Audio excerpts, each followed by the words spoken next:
What do you think? I think we're dead meat. Real dead meat. You dead meat! Go ahead and laugh, you guys. If I ever find a little bastards that did this, they're dead meat. Welcome to the Dead Meat Podcast, your horror safe haven. I'm Chelsea. I'm James, and Grussel's over there laughing. It's Molly. Oh, She's so happy. She loves podcast days. Yeah. We're married and we like to get scared together and do March Madness brackets because it's the season. That's not the music for March Madness. No, that was like Brutalist. That was almost I know what you were trying to do. It's the Statue of Liberty upside down. I don't think you can do the March Madness music. We'll get sued. I think you will Yeah, get that sued. probably Let's is not do a that. very copyrighted thing. Yeah. Anyway, it's March Madness, where it doesn't really have anything to do with sports. It's just a bracket. I'm wearing a Michigan shirt. I don't even know if fucking Michigan's still in it. They are a #1 seed and the favorite. Oh, really? Oh, go blue. Fuck. Favorite for many. I should go change. Too late. Too late. Too late. Good for us. Yeah. Good for us. I did not know that until this minute because I don't really follow sports. We just all went to school there. Anyway. It's a good school. We got a bracket this year. Last year we did, I believe, worst friend. Worst best friends? We've done worst friend and worst boyfriend / husband. Yeah. And then we've also done your classic kind of who would beat who in a fight. Mm-hmm. This year, we're not going to do a bracket with people in it. I'm changing it up a little bit. We're going to get abstract. We're we getting figure, a little... we're moving into year 10 of Dead Meat, year 9 of the podcast. We figure your brains are big into this point. Big enough for abstract concepts. Abstract concepts. So this year, we're going to do the worst or most overused, or basically the horror cliches that we are the most tired of or that we like the least. Oh, so okay. So the winner will be the horror trope that we like the least. That's the worst. Yes. This is a battle. This is a race to the bottom. Got it. Yes. As so many things are these days. The worst horror cliches. And I've assembled a list of... I think it's a good balance of ones that I personally dislike, ones that I like, but I know other people dislike. I've tried to be fair. Fair and balanced. Yep. I've tried to be real Fox News about it. I looked up, TV tropes was helpful. Researcher Bella was extremely helpful. She had a whole list of tropes ready to Thank go, you, Bella. along with examples of movies that these happen in. And I kind of went off on my own researching journey and basically just picked examples from my own brain that I remember discussing on the podcast. Because some of these hard to search. Can't really search when it's a abstract thing like person. What'd you say? It was like person saying hello into the. I had to get rid of that one. Okay. Because you cannot. Google search sucks now. Sure. As we have said many times on the show. This podcast, I don't think.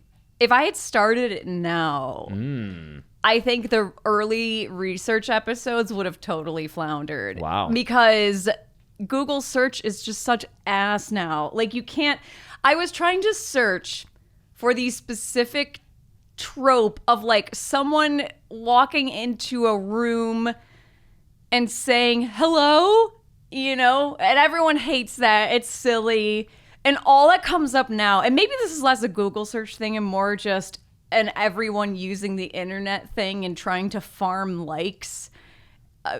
All that comes up is the same meme copy pasted on Facebook, Instagram, etc., where it's when the girl in the horror movie walks into a room and says hello, like she expects the killer to be in the kitchen, like, hey, I'm here, you want a sandwich? It's the same, like... It's that specifically? Yes, it is that over and over and over man. and over again. You can't find any examples unless you wade through 5 pages of that being reposted with like 3 of the crying emojis. Oh, yeah. It sucks, man. Anyway, I had to get rid of that one, so that's not on here. Oh, okay. But we have a lot of other real winners here. Did you seed them? Yes, I did. Okay. I seeded them properly this year, or at least Okay. as properly as I could. It's really subjective. No, it's subjective, but I tried to seed them where I think I picked ones where they're ones that people pretty universally complain about, or ones that I pretty consistently saw pop up on like worst horror movie tropes lists over and over again. And towards the bottom are ones that, like, personally I just think are annoying. Okay. But let's get started. Let's get into it. Because I know, like, the early rounds at least always take forever because we got to discuss. yes. And it gets faster as it goes along. It is a Sweet 16, not a full 32, because that would take forever. Have we ever done a full 32? No, God, no. Oh, yeah, okay. That would take way too long. 32 matches, 64 contestants. That, Yeah. yes. Yes. Oh, why? Sweet 16 Is- when it's 8 matches. Yes. So, Yes. wrong terminology, but Yes. Yeah. Yeah. Yeah. Yeah. All right. Our first matchup, our number 1 seed.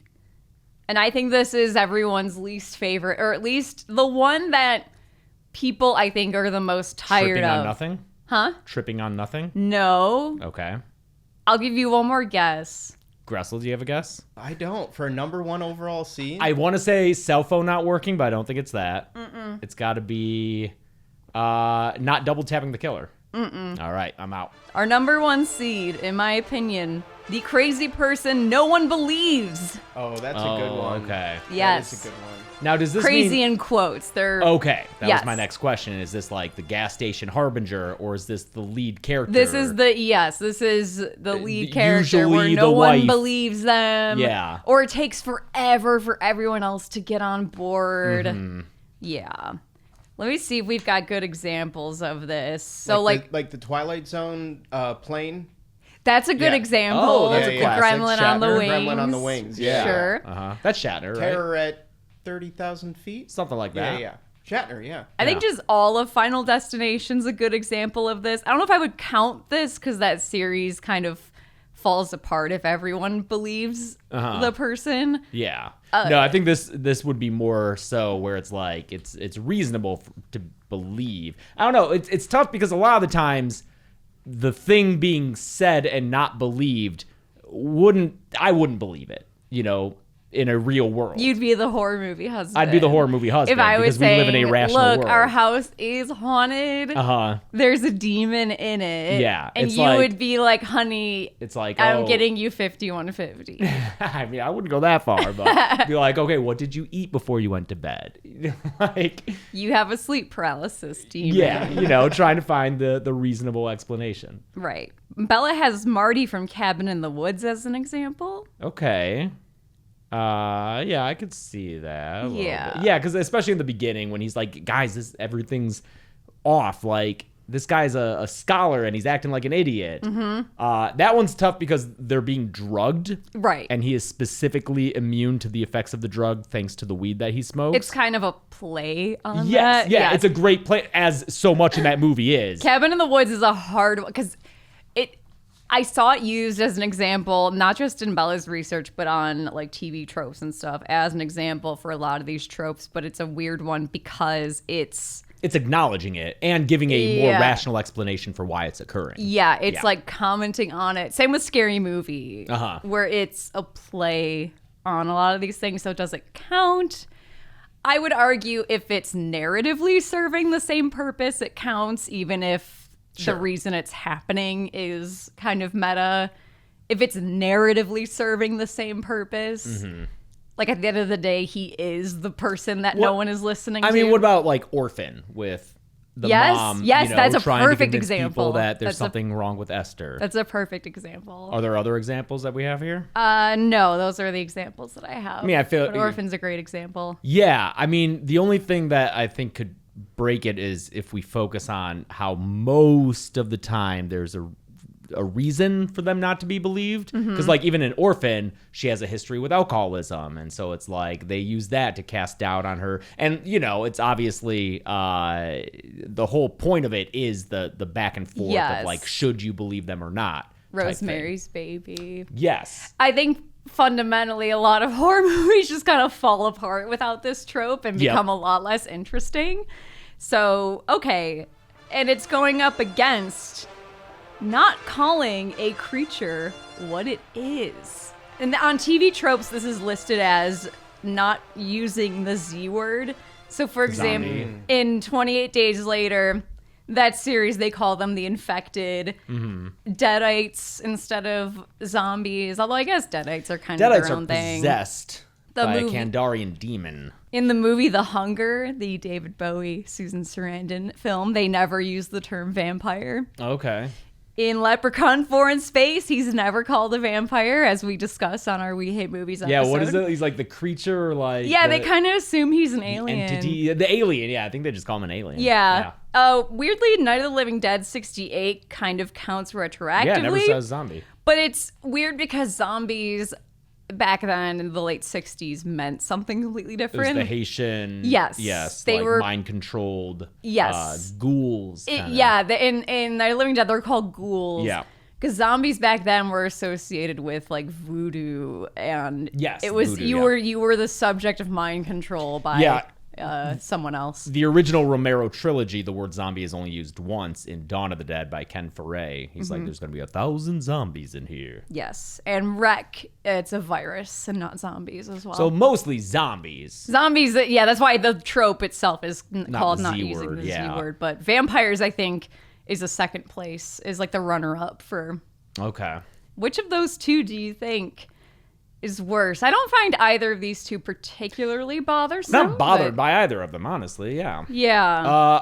But I think like especially with the examples we're using here with the zombie ones with the like those, there is a difference between an infected zoomer or whatever, I don't know, the rage-filled virus or like there's a difference, and I think that counts for something. So I guess the person not being believed is the worst trope. yeah. Yeah. I'll vote for that one too, just based on the kind of vocal opposition against it, even though I do think it really has its place. Yeah. Yeah, I'm curious as to what it'll face next because I could see us getting rid of it. I think so too. Next up, we have the trope of everyone splitting up. Oh, that's a rough one. Yeah. Because there's often not a good reason There's to do it. barely ever a good reason for this. Yeah. Yeah, and I mean to the point where that is parodied in Scream, Scary Movie. It's one that universally drives people crazy because why would you do that? Yeah, because this one is much harder to justify because what are the benefits of splitting up? Covering more ground, I guess. So it has to be a non-dangerous situation where the trade-off is worth it. But in most cases, I would say people have already died in these films. And so we're going to split up for whatever reason and lessen our chance of surviving as a group, safety in numbers. It really is hard to justify. What examples do we got here? Funnily enough, Cabin in the Woods is an example, but it's a meta thing where the drugs get them to think they should split up. Yeah. Because their instinct is to stick together, but they are forced to split apart. Marty's the only one who is confused by this. Scary Movie 2 makes fun of this, and The Thing. This happens in The Thing. It is kind of weird. They would all split up. That's like the worst one to do. It kind of is the worst situation to do that in when the whole mechanic of the alien is it can take over people and copy them. Why would you not all stick together at all times? Yeah. But if you do that, you don't really have a movie. True. Yeah. If you're all just walking around as a clump of people back to back, knives out, it was like Abed's horror movie from Community where he's like, no, Britta and I will just stand there back to back throughout the whole night and stay alert. I mean, this is a very frustrating one to watch because it's the type that really gets you yelling at the screen of like, why would you do that? Yeah. Well, it's funny because when I think of we should all split up, I just always think of Scooby-Doo too. Uh-huh. That's every single episode is let's split up. Yeah.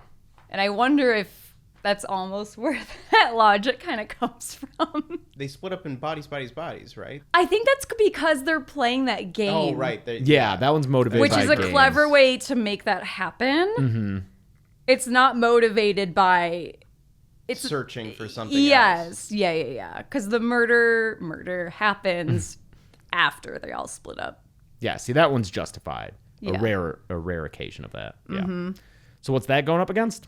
This is, okay, people are going to be mad at me for this one. This was one I put on here because I personally don't like it, and I think people are going to have a problem with it. The killer head tilt. Oh, okay. It happens a lot. I hate the killer head tilt. In all occasions? Not all occasions. Halloween did it, and that's great. We originally, like Michael Myers, that's real scary. Pins Bob on the wall, does the little head tilt. Yes, and he does the head tilt. He admires his artwork. It's great. What about, can I interest you in a little bit of Jason Takes Manhattan, when Jason swims to the shore, turns around, sees a giant billboard with a hockey masked fellow on it, and does a little head tilt as in, oh, hey, that's kind of like me. Well, that's different because that's hey, that kind of looks like me. Okay. But that's not what I'm talking about. I'm talking about the killer kills someone and it's supposed to be scary that he does the head tilt. Okay. It's not scary to me. Okay. Yeah. Because to me, it's just, well, we're referencing Halloween. It's tough because Halloween is the one. It did it. It did it, and it's in character for Michael, right, to do it. To me, it just always feels like it's an homage to Halloween. Which, to be fair, one of my examples is Scream, and in that case, it could be an homage. Oh, but Ghostface is always fucking tilting his head. That's true. Well, that's the problem, I think, with the silent masked killer. Yeah. Is you gotta have him express things somehow. Yeah, it's because if you're going for the strong silent type, like a Jason or a Michael, or I even have Hush here. The killer does the head tilt, and your character is not super animated. It only leaves you with so much. Yeah, and I think it's why you end up in Scream, because Scream also, Ghostface has to be able to be anybody, and it leaves you with like only so many, for lack of a better word, animations that Ghostface can do. So you've got your head tilt, you've got the wipe the blood off the knife. You got flossing. Yeah, he can floss, he can hit the gritty, but you can't have you can't have too many things he does where it looks different and you're like, oh, I think I might know who that is. Sure. It has to be generic enough. I don't know. I wrote here that I'm realizing my issue with the head tilt and just the kind of generic almost template of this strong silent killer is why I love Leatherface so much. Yeah, because I was going to say Leatherface doesn't do this. Because Leatherface is also a big masked killer who doesn't really talk, but he'll make noise though. He does make noise. Like he verbalizes, but he vocalizes. Yeah, he vocalizes, but he's grouped in with the same like big boy killers, but he's so animated and he's got so much personality. He gets anxious, he gets worried. Yes, he wears his emotions so outwardly, and he gets to do so much that he doesn't rely on the same 2-3 kind of stock gestures. I don't know. People may be totally I think in disagreement here, but I agree that like I don't want to see silent killers tilt their heads too much because it's overdone a lot. But splitting up is just, I think, the more egregious thing that'll make that will take someone out of a movie more than a head tilt. A head tilt might be like an eye roll or a groan. People splitting up risks falling into the territory of like, this movie's bad because the writing's bad and the characters aren't acting like real people would. I think that's fair. I think it's more maybe inside baseball being annoyed by the head tilt versus a more general audience. If you're seeing something opening weekend and the characters say to split up, audible groans in the theater. Absolutely. For sure. All right, let's split up is moving on to the next round. Next up, we've got the mirror jump scare.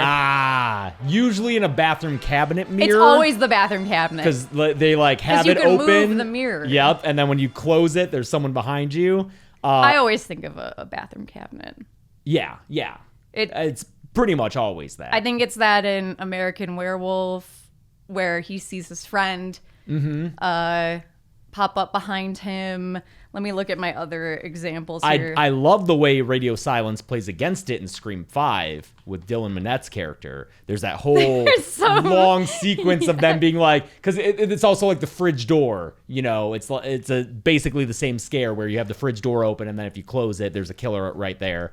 And they do all those scares setting it up and then not having the scare happen, and then right as you start to get your guard down, they hit you with it. What's interesting is for as often as I found examples of mirror jump scares in horror movies, there are just as many examples of fake outs, like in Scream 5. Yeah. There are so many fake outs, I think, because the mirror scare is so ubiquitous. There are so many horror movies that do the fake out because that setup just is so anxiety inducing. And it's just part of the language now. You know, everyone, no matter how many horror movies you watch, you just know at this point that if someone's looking in a bathroom mirror, you are expecting the scare to happen. So at this point, it's almost, like you say, the cliche is to not have the scare. Yeah. Good examples of the mirror scare. Black Swan is like all mirror scares. She's looking into lots of mirrors. There's actually one that's not a bathroom one in Psycho, the original Psycho, when the sister is looking around the house at the end and she turns around and she sees herself in the mirror and gets scared. Yes, yeah. Jason loves a good mirror scare. There's I feel like a bunch of Friday movies where he's creeping up on people in mirrors. It Chapter 2, grown-up Henry Bowers attacks Eddie in the bathroom. Oh, yeah, and stabs him in the face. Mm-hmm. Yep. Nightmare on Elm Street in Freddy's Dead, Tracy is in the bathroom. She looks up, and when she looks up, she sees in the reflection that the room's changed into her old home where her abusive father is waiting for her. And in Freddy vs. Jason, in Mark's nightmare, he's getting pills to help him stay awake, and he closes the cabinet. And it's his brother in the tub, right? His reflection's replaced by Freddy. Oh, okay. Yeah. Happens twice in Orphan. We got Orphan again. Uh-huh. First time Kate visits the medicine cabinet. It's always a medicine cabinet. She closes the door to find nothing, but then the second time she goes to the medicine cabinet and she closes the door, it's a Peter Skarsgård. No, sorry. I always made Sarsgaard. Sarsgaard, thank okay, you. Yeah. It's a Peter Sarsgaard jump scare. He's standing behind her. It's her husband, to clarify. It's not just like actor Peter Sarsgaard as himself in her house.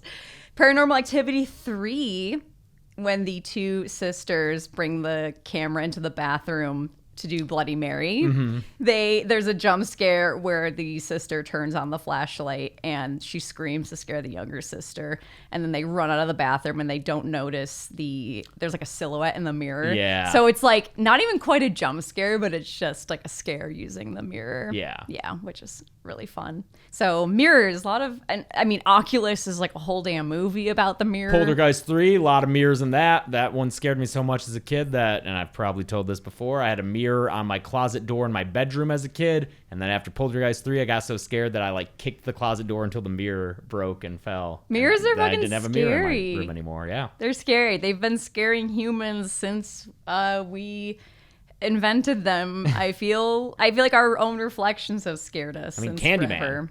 Based entirely around a mirror. Yeah. But I guess for this specifically, it's not just mirrors and horror. No, it's the setup of nothing's behind me, and then, but then something changes. Something's behind me. Got it.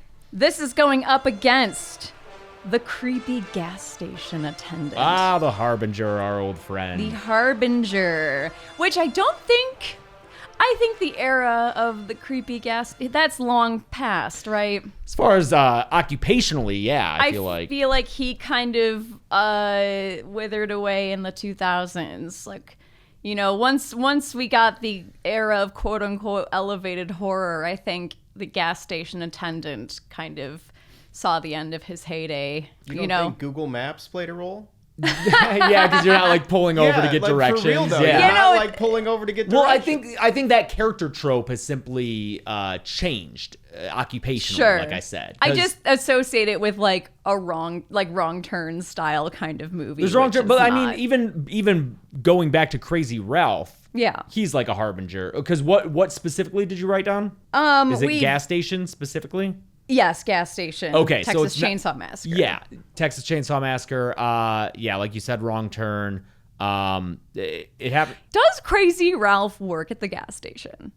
No, he's not employable. That's what I'm saying. Is I don't think he's a gas station attendant. No, but he's still a harbinger. Okay. Yeah. So are there's we a difference here. broadening That's why I this asked. to That's why I Harbinger asked. of Doom? Because Harbinger of Doom, again, occupationally, he shows up in a lot of different ways. Still to this day.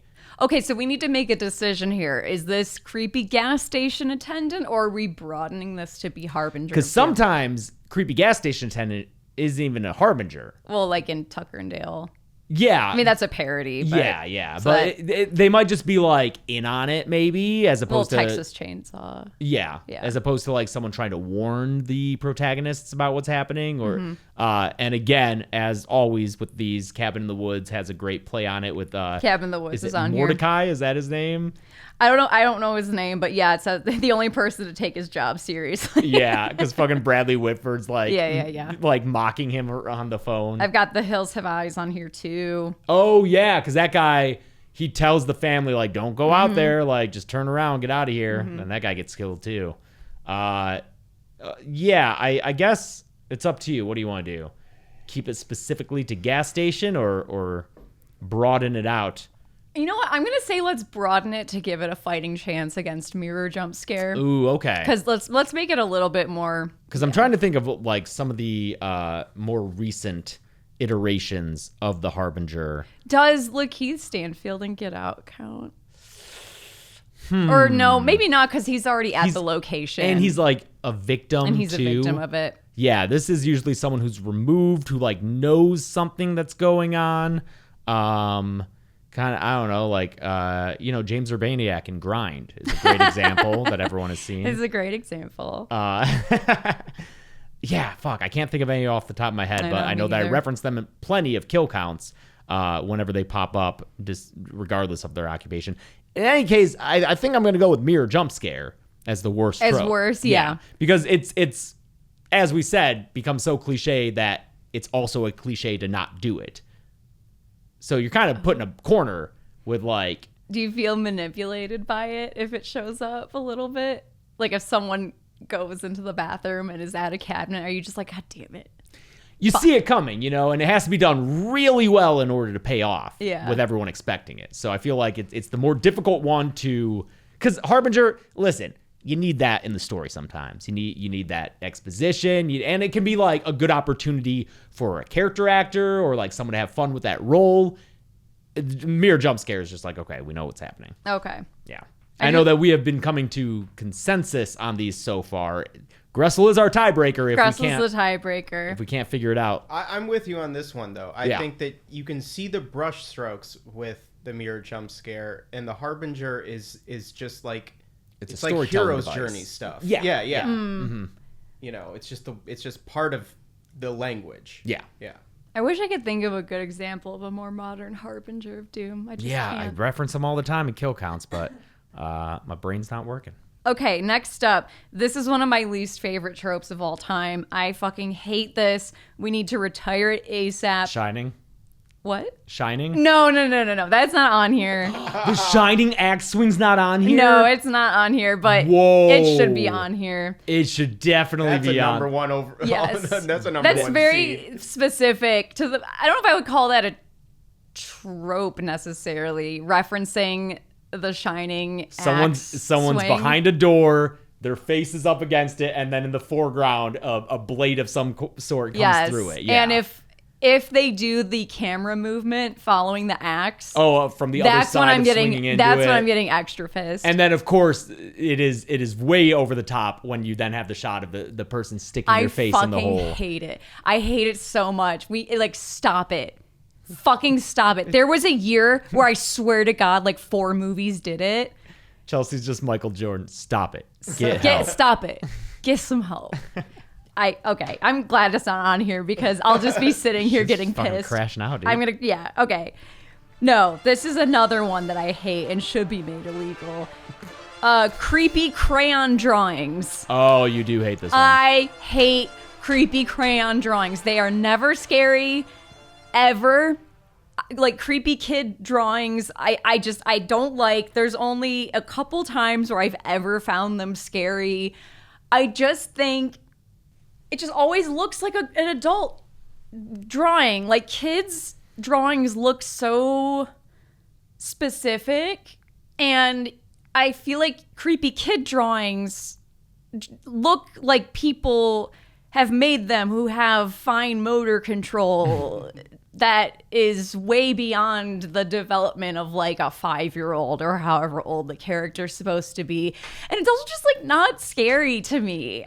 The only times I found it creepy are like The Ring, because it's not I think in that movie it's not like stick figure drawings. I hate when it's like, "Mommy, I drew this of us," and it's like stick figure of like the mom getting stabbed or whatever. Or no, it's like stick figure family and then like tall, scribbly monster next to them, and they're like, "Who's that?" And my like, friend. My friend Feeblegloose. Oh yeah, fuck that. I hate that shit. I think in The Ring it's just like black, like circles, and like that's creepy. Are there examples of the times where it doesn't work? Let me see. Yeah, sorry, I'm just rambling with my own examples because I genuinely hate it so fucking mad. much. Children of the Corn, The Ring, Insidious. There's a lot of that, and Mama.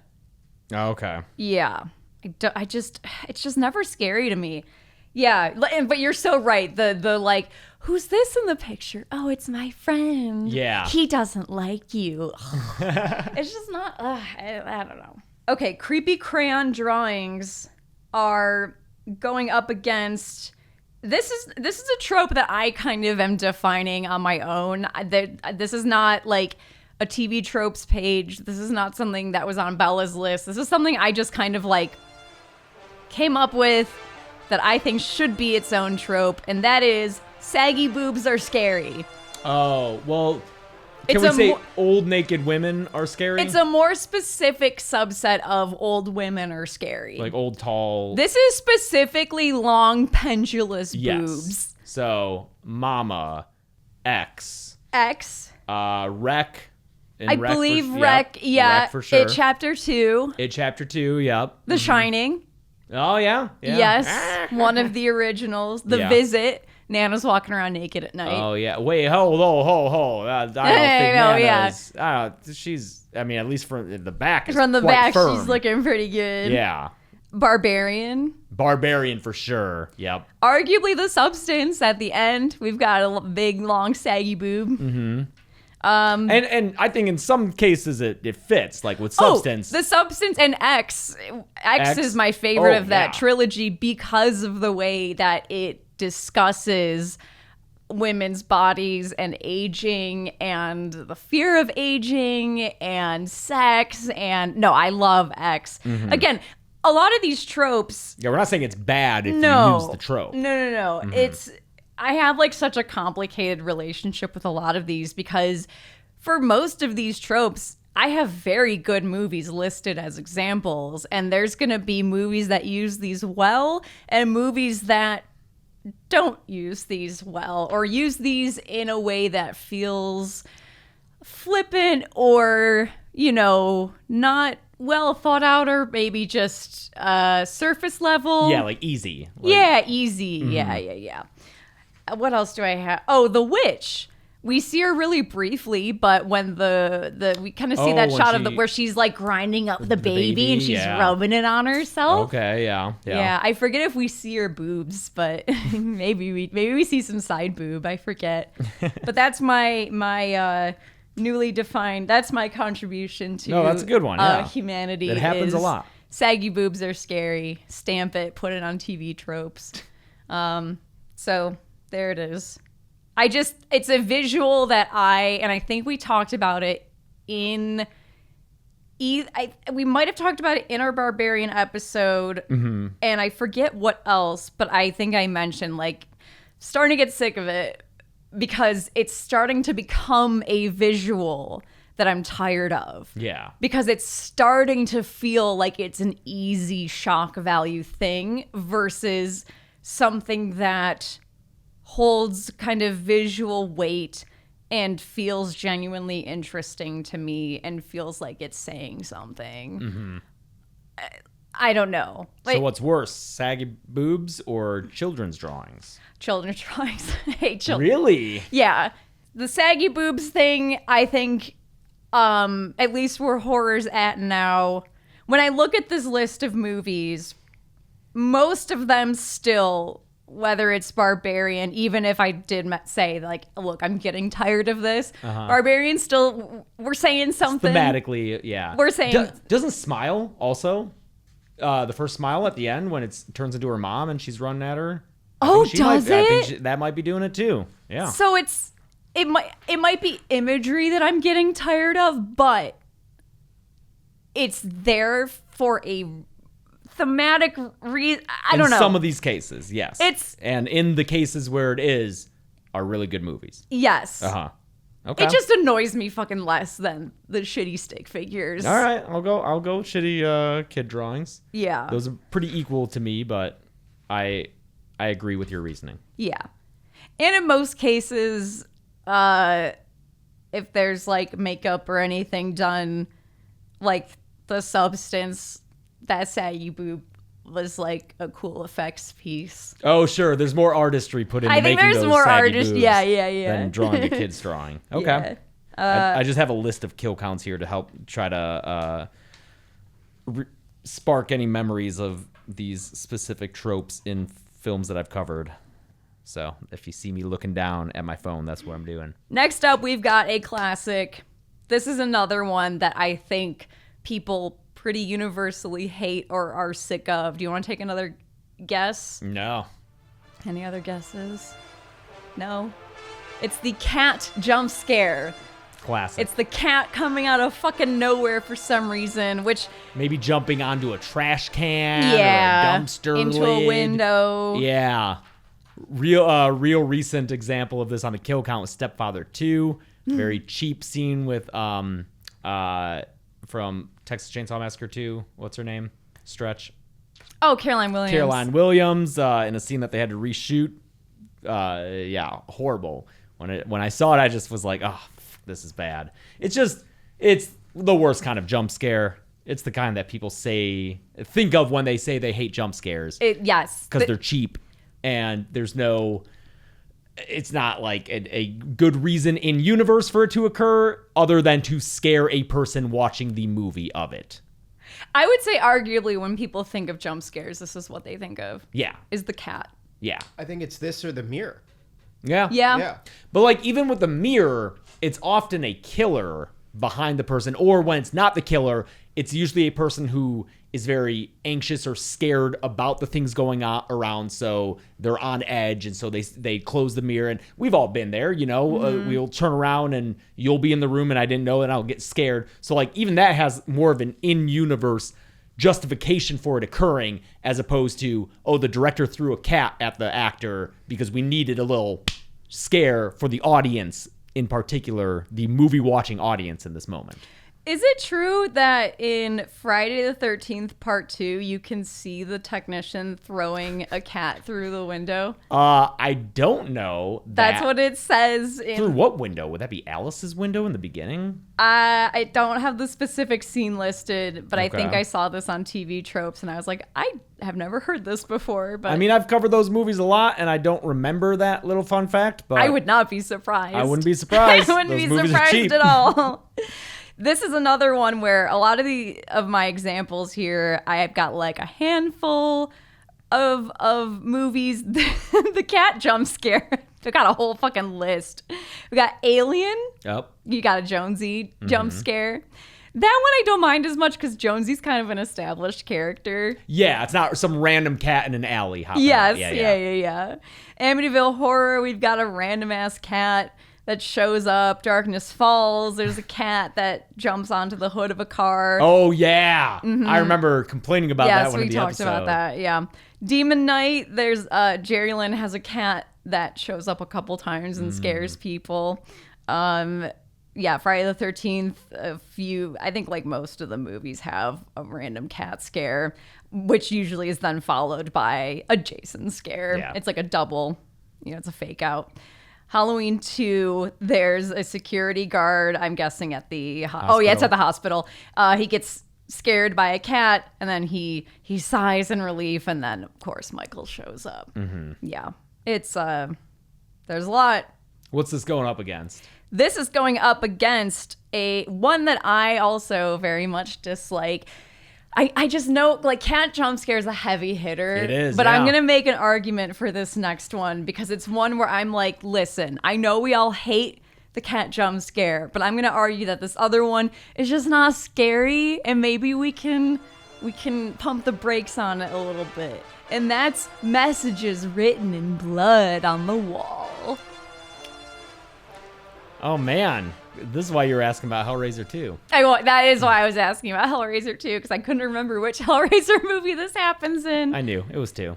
Yeah. I'm in hell, help me. Which is... That's pretty scary. No, that one is a scary... I'll give you that. That one's a fucking scary one, because Yeah. that message is scary, and the implication of it's fucking scary. That's a good one. And that's what I'm saying. I mean, Hellraiser 2 is a good It's a good sequel, movie. yeah. I'm just saying... Like I said before, this list, there's good examples of these and there's bad examples of these. That's a very good example. You've got You're Next. You've got You're Next written on the wall. Triangle. I just rewatched Triangle. Oh, for is What's Your there Favorite Blood Scary Movie. Message? Blood Message. It's like Meet Me in the Theater or whatever. Aren't You Glad I Didn't Turn on the Light from Urban Legend? Urban Legend. That's a good one. What's Your Favorite Scary Movie from Scream 4? The Trick or Treat Brian Cox segment. There's like blood writing all over the wall from Sam. Mm-hmm. And The Boy, there's like a blood message that I think leads her to discover that the boy is a guy living in the wall. Whoa, spoiler. Spoilers for The Boy. He's a hot guy in the wall. I just, like, aesthetically, I'm just never like, scared of a blood message.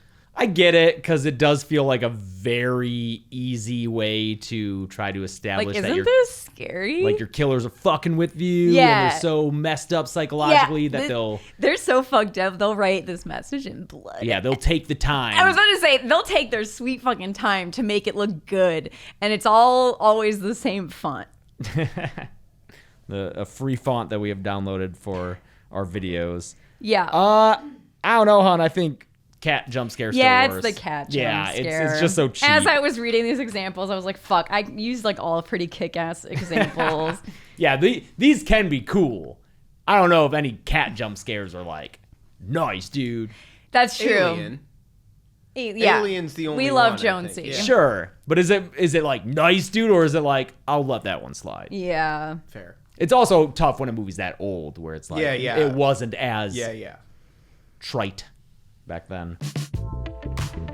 This week's episode is sponsored by Brooklyn Bedding. James and I were long overdue for a new mattress, and we were so happy to have Brooklyn Bedding appear in our lives. A mattress is genuinely an important purchase, and we have noticed such a difference in the time we've had our new one. We got the Spartan model, which promotes active recovery during sleep, and I've already noticed less tossing and turning in the night, along with feeling nice and cool. I sleep really warm, and I have to have the air conditioning on most nights to get any sleep. It's an absolute curse. Brooklyn Bedding uses Glaciotex covers, copper-infused foams, and thermos regulation-coated foams to keep you cool and comfortable all night long. And maybe you're the complete opposite of me. You're a stomach sleeper and you need a really soft mattress. They offer mattresses for every body, every sleep style, even in hard-to-find sizes. Fellow California Kings, they've got you covered. Go to brooklynbedding.com and use our promo code DEADMEAT at checkout to get 30% off site-wide. This offer is not available anywhere else. That's brooklynbedding.com and promo code DEADMEAT for 30% off site-wide. Support our show and let them know we sent you after checkout. brooklynbedding.com, promo code DEADMEAT. This week's episode is sponsored by Nutrafol. We see more pictures and videos of ourselves than ever, and there's so much pressure to look perfect. We used to just feel the pressure for perfect hair from shampoo commercials, but now it's every time we open our phones. And I'm on camera all the time. I change the tiniest thing and you guys notice it. Nutrafol is the #1 dermatologist recommended hair growth supplement brand, and it helps prevent hair thinning, shedding, and other hair issues. Over the long run, you can even start to see improved hair growth and more visible thickness. I have the Nutrafol women's formula, and along with generally taking better care of my hair and trying to fry it less with heat tools, I'm so excited to see my long-term changes. And it's not just for women. Nutrafol men's supplements are peer-reviewed, 100% drug-free, NSF content certified, and clinically proven to improve hair growth, all without impacting sexual performance. Skip the shortcuts and see thicker and stronger hair in 3 to 6 months with Nutrafol. For a limited time, Nutrafol is offering our listeners $10 off your first month's subscription and free shipping when you go to Nutrafol.com and enter the promo code DEADMEAT. Find out why Nutrafol is the best-selling hair growth supplement brand at Nutrafol.com, spelled Nutrafol.com, promo code DEADMEAT. That's Nutrafol.com, promo code DEADMEAT. Next up, this was one when I posted about this, a few people guessed this would be on here. Losing or fumbling keys. Ooh. Whether it's car keys, keys to get out of a basement, whatever, just fumbling your key. All of a sudden, character's got butter fingers and is losing keys, or they're going through the ring of keys. They've got the right one and they drop it. Yeah, this one's pretty bad. Yeah, because just think about your everyday life. How often are you dropping? And granted, in a situation where there's higher stress, maybe you're more likely to kind of lose hand-eye motor coordination. Yeah. But this it just feels real cheap. Like, I mean, for me, and I don't know if it's coming up at all, the randomly locked door is one of my hated ones when someone's running away from a killer and gets to a door and like, oh, it just happens to be locked. It's just locked, yeah. And it's like, or if you're running and you fall and trip over nothing. It's like all of these are just the most blatant examples of, oh, we need to make it suspenseful, slow someone down. Yeah, it's a perfect little like script miracle to trap your character for long enough. I will say, pretty recently in Instagram, I've been scrolling around, and there are people, there's like, I don't know if it's a challenge or what, but they'll have like employees at a workplace like get a head start run from someone dressed as Michael Myers slowly walking towards them, and they have to like unlock a door and get in and like lock it behind them. And a lot of the times the people fail. They don't drop the keys, but they have a hard time finding the right key, or they just like can't put it in the hole. Oh, they give them a giant ring of keys. Yeah, it's something like that. It's like, could you escape the killer in a horror movie? And a lot of the times they do fail at doing that. Dude, I would actually get so scared doing that, even knowing it's not real. But just knowing, like, okay, I'm giving you this big ring of keys and I'm going to have someone dressed up as Michael walking towards you, I would actually freak myself out doing that. See, and that's the thing is, like, we, from the comfort of our couch, we're like, this is dumb. They're dropping it. But, like, if you're actually in that situation, it might be stressful enough to where you would realistically do it. For sure. But the game's not, is it realistic? The game is, what's the worst cliche? I guess, yeah. You know? Yeah, but that judgment, a lot of it is what is going to take you out of the movie, at least for me. And I guess, even if it is realistic, it still is going to kind of take me out of it. So what's it up against? Yeah. Or do we have like examples? I feel like this one's so broad, it happens. I mean, it happens so much. I don't think any of these examples are really going to help. A lot of them are Halloween. Okay. Halloween H2O. Human Centipede, it happens. Saw 2, it happens. It's right after the needle pit. Oh, yeah, because he can't get Xavier. Yes. Yeah. Yeah. This is up against one of my favorite tropes. And I asked people online if they could guess what my favorite trope was. And I think Patreon subscribers especially would be able to guess. And I don't think I saw anyone guess at time of recording, and I'm disappointed in you all. Do you know what this is? Your favorite trope? This is one that I get so fucking, like, I pop every time this happens. Little guys? No. Grussel, do you have any idea? I don't know. I get so fucking stoked whenever this happens in a movie, and I point it out every single time. I'm sure as soon as you say it, I'm gonna know. Yeah. We're going to the library. Oh, for microfilm. We're gonna look at microfiche. Okay. I love it. I love it so much. This happens a lot. I love We just it. had in Stranger Things 4, they were doing that, you know? Mm-hmm. Anytime you need to research something that's a couple decades back. Yeah. The town's local lore. I love getting a lore dump through a bunch of newspaper. Mm-hmm. It's so good. Candyman, doing some research in the Candyman, that is an library. Yep. example where she's researching Cabrini Green. Silence of the Lambs, Yep. Clarice is researching Pretty good Hannibal Lecter. movies. Pretty hot take. Pretty good movies there. The Changeling, George C. Scott's investigating his house. Mm-hmm. The Ring, Naomi Watts is going to the library. Yeah, good stuff. I just always think it looks cool. It's moody.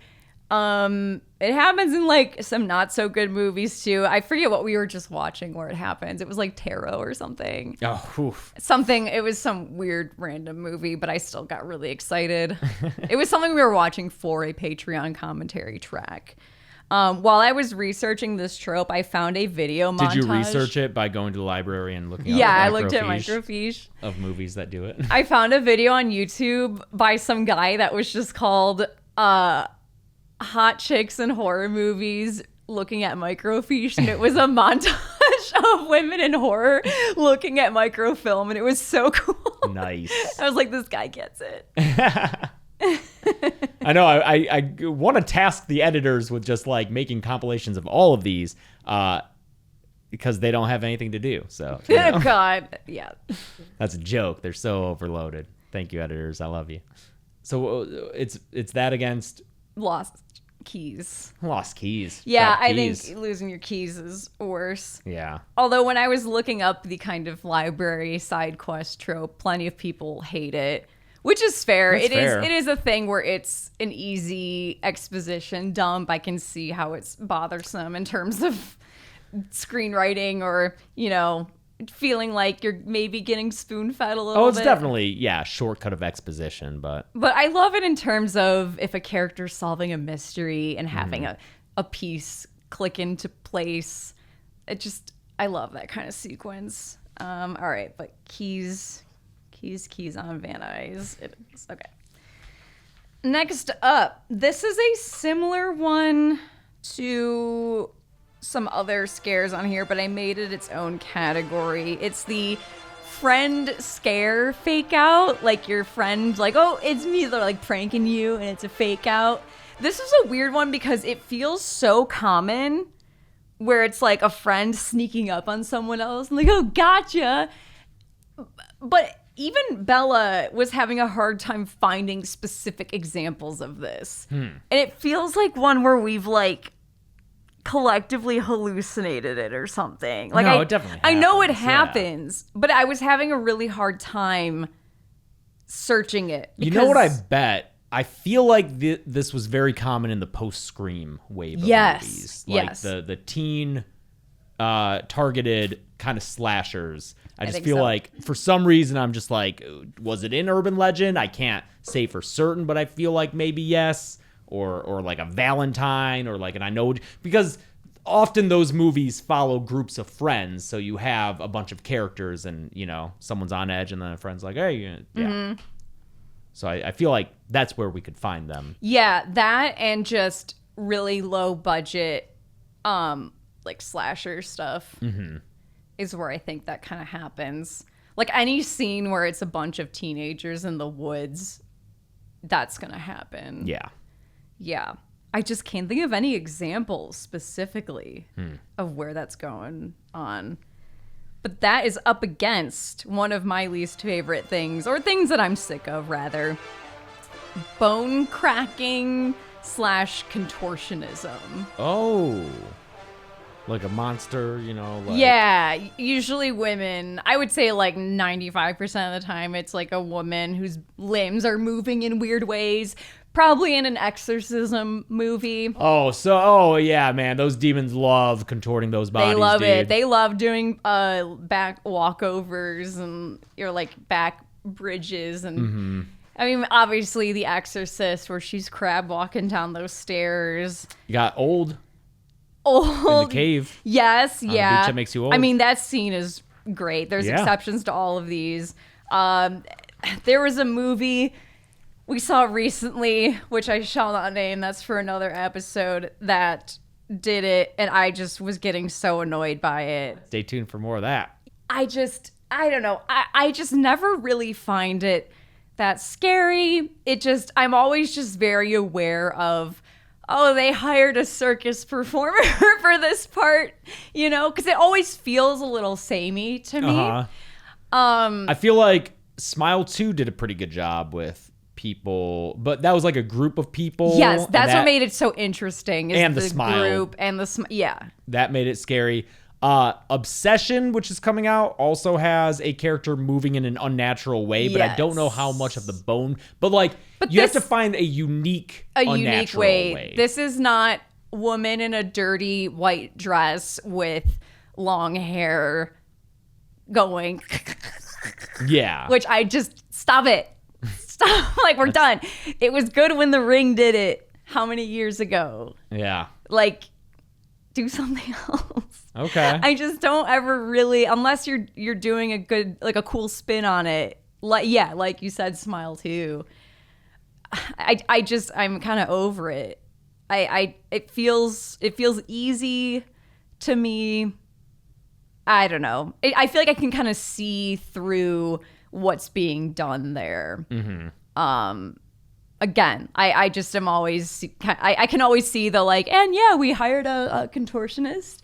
She's a circus performer, and yeah, we got her in for this scene, and she did a great job, kind of thing. I just when I see stuff like that happening, the behind the scenes instantly starts playing in my head. Mm-hmm.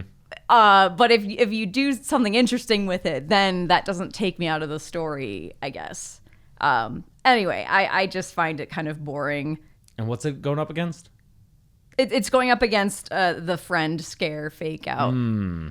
What do you think? I don't love either of these. Yeah. Yeah. You know what? Friend scare's cheap and easy. Bone cracking feels a little more try-hardy. And I might go with that as the worst trope.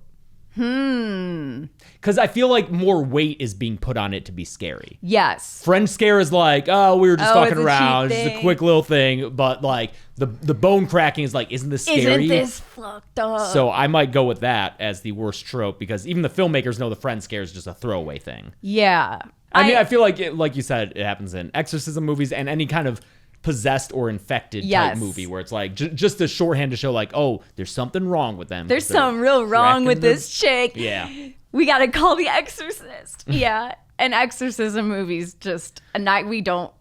neither of us really. That gotta be the bottom for me for specific subgenres. If Russell Crowe is not there riding a tiny scooter and drinking an espresso, then what are we doing here?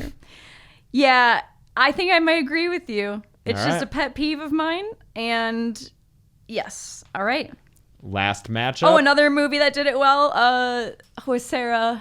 Oh, The Bone Woman. That movie's... That's all about bone cracking.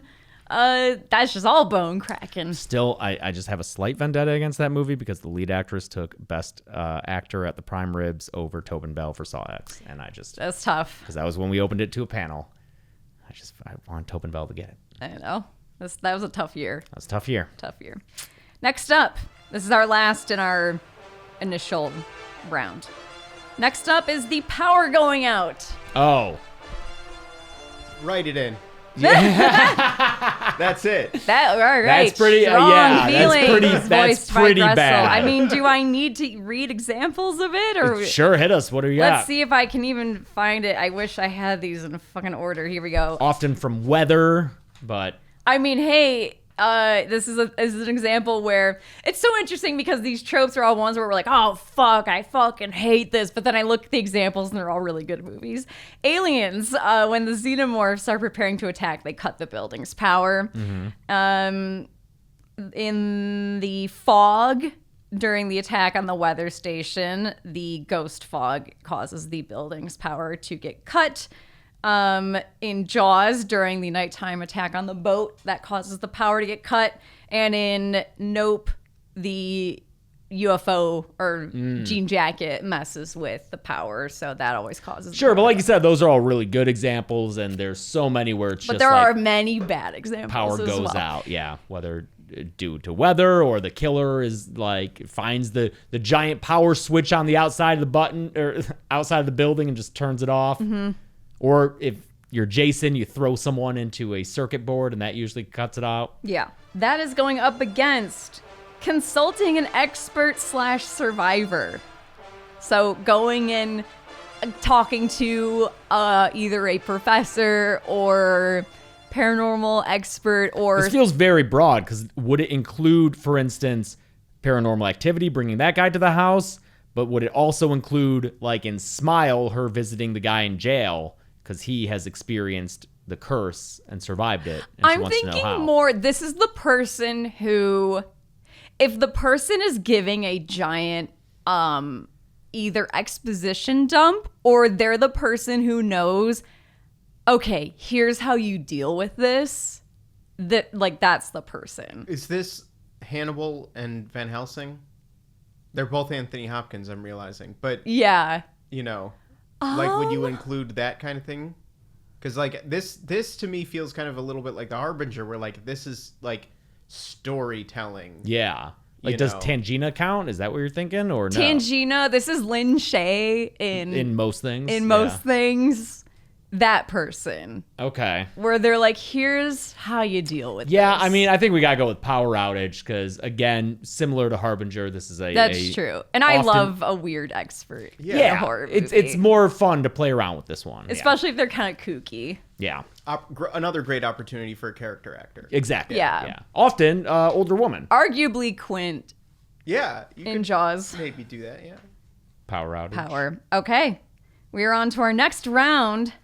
And that's going to be the person that no one believes until it's maybe too late, either for people to be saved or too late in the movie and we're all annoyed, versus everyone, let's split up. Everyone, let's split up. Yeah? I think so. That felt definitive. I mean, again, there's so many reasons why you would not believe someone who says, hey, these leather-clad BDSM demons from hell have come with a puzzle box and they have my uncle in hell and I have to go save him. I'm like, okay, let's, get you some help, as opposed to let's split up. It's just, it's real cheap and rarely justified. But what if you split up because one of you's injured and one of you has to take care of that person and you're like, go get help.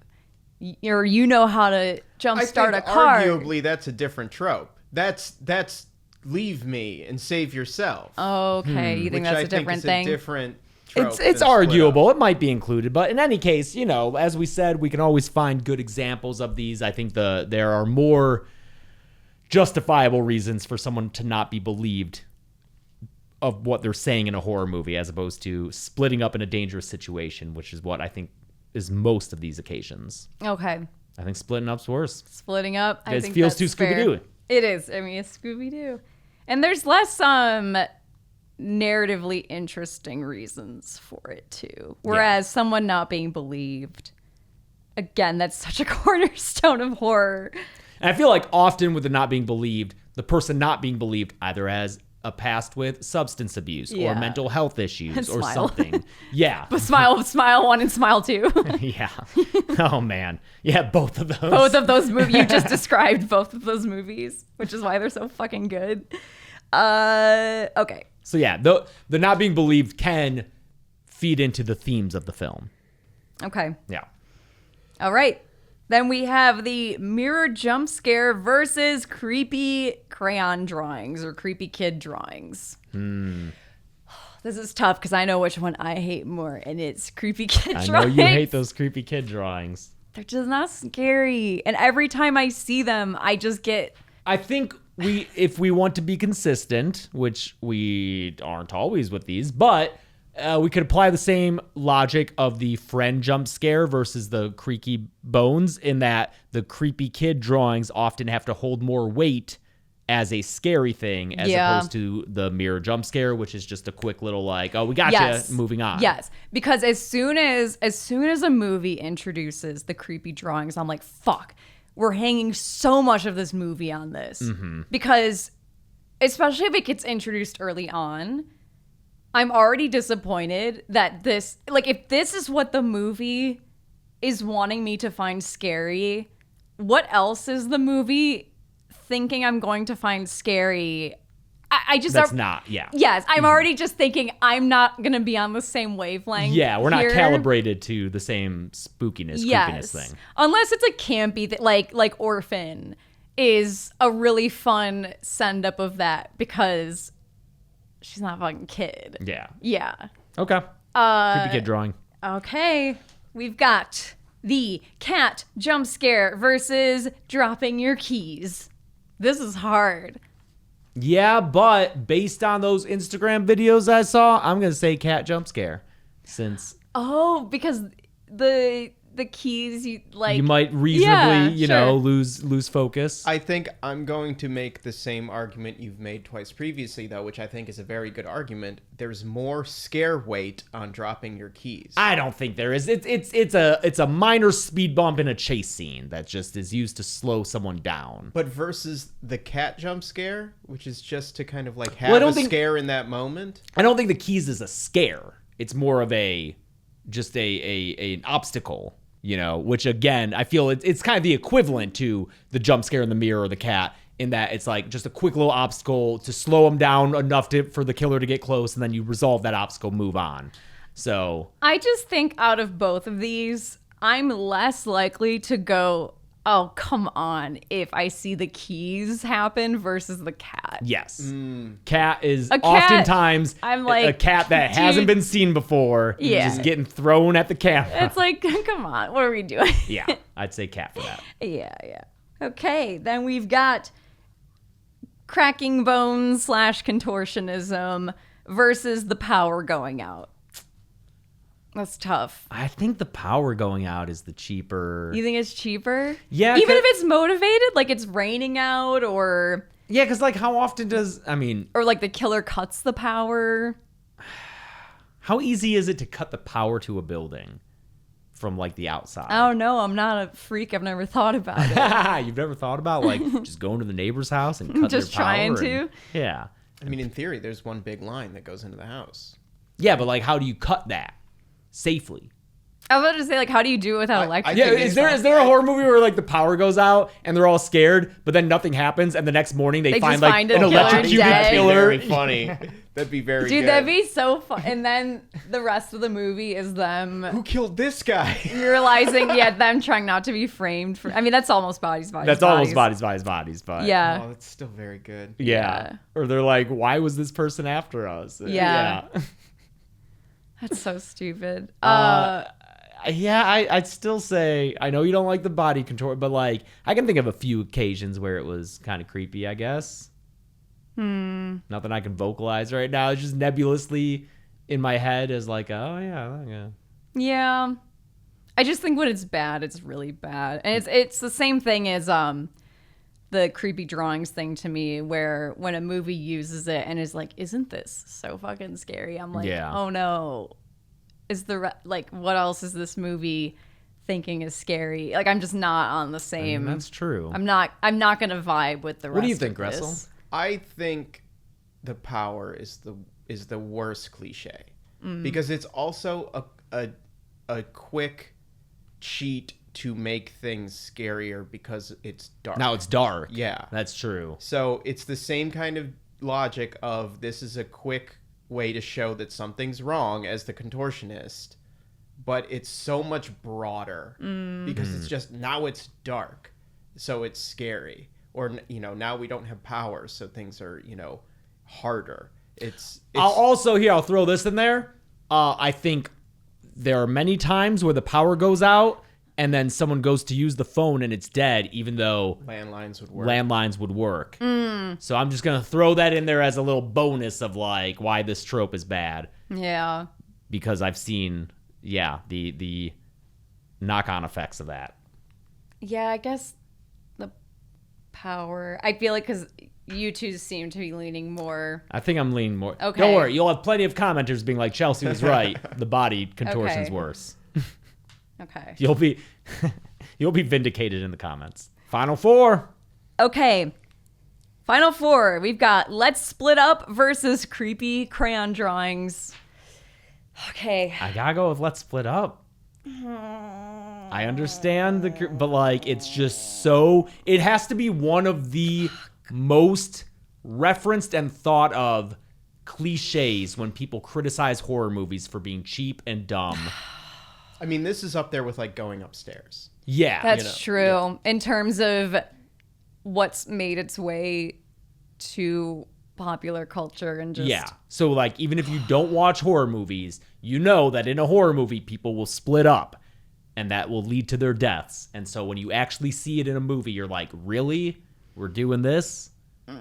I gotta say, Let's Split Up, dude. Man.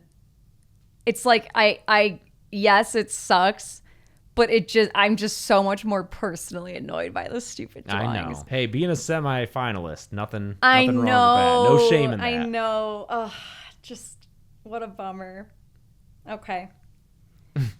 I mean, like, this is one of the horror cliches. I know. Let's Split Up. Okay. Let's split up. Then we've got the cat jump scare versus the power going out. Oh, that's tough. These two live together. Yeah. These two fucking room together, man. Yeah. They split rent. Heavy hitters. Damn. Heavy hitters. I think cat jump scares worse. I think cat's worse because it's so fucking random. Yeah. There's no need for it. Whereas, you know, with the power, you often need to get it dark or whatever, and it'll lead to more scares. Mm-hmm. Cats just... It just...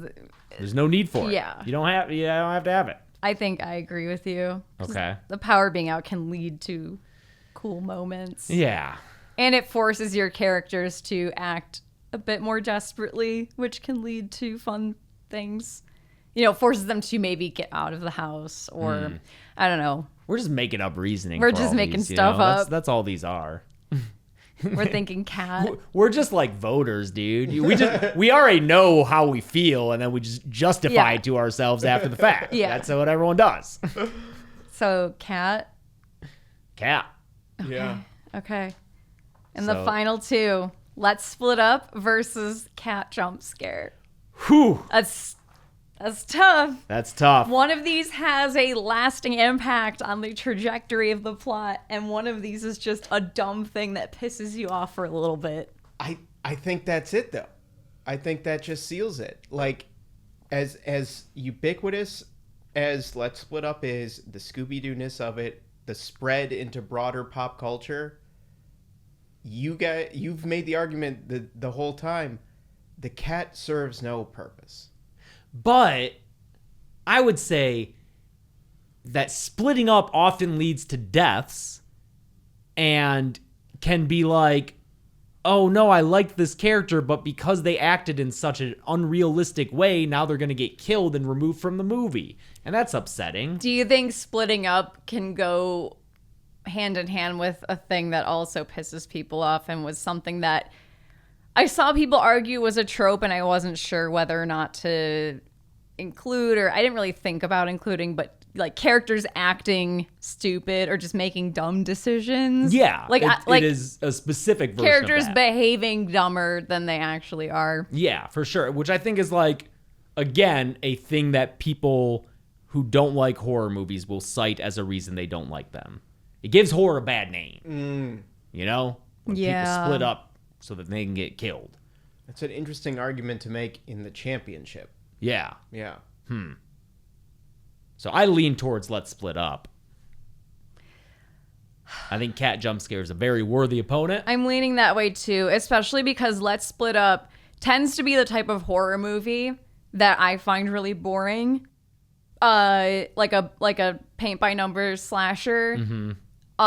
When you're like, okay, we all split up. Now I have to watch them all get killed one by one. Mid-80s, like Yes. early to mid-80s slashers. Or even like that weird run of like 2000s slasher where they're just like random ones that no one really thinks about anymore, where they're all kind of samey, and they do the Let's Split Up, and you just gotta watch the same shit play out over and over. Like, Let's Split Up is what contributes to me to the movie being really boring in like that last stretch. Okay. think we're going with Let's Split Up I think Let's Split Up as the worst horror is the trope, worst horror trope, according to us. according to the three of us in this room. What do you all think? Maybe we're totally off here, but I Yeah. think it's a solid think bad that's a- horror trope. Oh, yeah, for sure. Let us know if you think one of the ones that we talked about deserves it more, or one of the ones that we didn't talk about. I mean, we talked about a few that weren't in the bracket, like the Shining Yes. references. But Or I think this one's got a lot going for it. It's like, it's one that's parodied in parody films. Yep. It's one that people who are just casual horror fans understand and also dislike about horror films, Yeah. for better or and it's in worse. like every parody, like in the Blackening. They're Yes, like, we have to. yes. They're like, don't say it, don't Yes. say it. We have to split up. Yes. And like, it's fun when movies find a fun way to do it, like Yes. Cabin in the Woods or The Blackening. It's, for me, a trope that makes movies worse to watch. Yeah. Just feels like such a shortcut in the writing process, whereas the cat jump scare is like a shortcut in the filming and editing process. You know, it's just like a quick little adrenaline burst.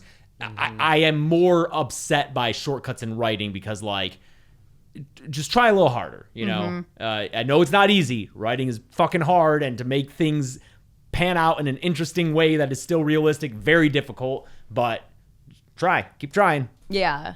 Also, arguably, Let's Split Up is a gateway to more tropes happening. It's like a parent of other tropes. Yeah, Because- a group of people isn't going to get scared by a cat. Yeah. And Let's Split Up is then two characters can have sex and get killed. The trope. Yes, it is. It really is. All right. Yeah. Cool. I'm happy with our yeah. results. Okay. I'm feeling good about that. But yeah, maybe you disagree. Let us know in the comments. This was fun. This was fun. We did this now because it's March, but the Scream episode that we hadn't planned on doing, the Scream 7 episode, kind of threw off the schedule. And so to get back on the regularly planned schedule with like sponsors and everything, we will have an episode for you next week. Yeah. Instead of a gap week. Yes. And next week, we'll be talking about South by Southwest and all the movies we saw. And so, like, it's kind of a preview of upcoming horror movies. Some that are coming out imminently, others that maybe, who knows? Yeah, they like don't have distribution yet. But we'll let you know what to look forward to and what you can miss. Most things look forward to. Yes. Great festival. And we'll just talk about the festival in general because it was our first, like, big festival besides Overlook. And I can't wait to talk about it, which we're going to do in, like, 5 minutes after I change my shirt and grab a Yeah. Coke. There's a movie we saw that's like possible movie of the year for me. Oh, yeah. Unless something crazy comes along and knocks it out of its number one spot. This movie fucked me up. We were screaming in the theater. I don't know. Oh, and we'll talk about the movie I'm in because that premiered at South by That too. Southwest. It's Grind. Yes. It's the movie she's talking about. It's like the Yeah, best- that number one. It is very, very good. No, it's fun. It's a fun movie. We'll hear all about it next week on our Lightning Round / South by Southwest review episode. But until then, I'm James. I'm Chelsea. That's And Gressel. That's Gressel. And this has been the Dead Meat Podcast. Time to change my shirt and get a Coke.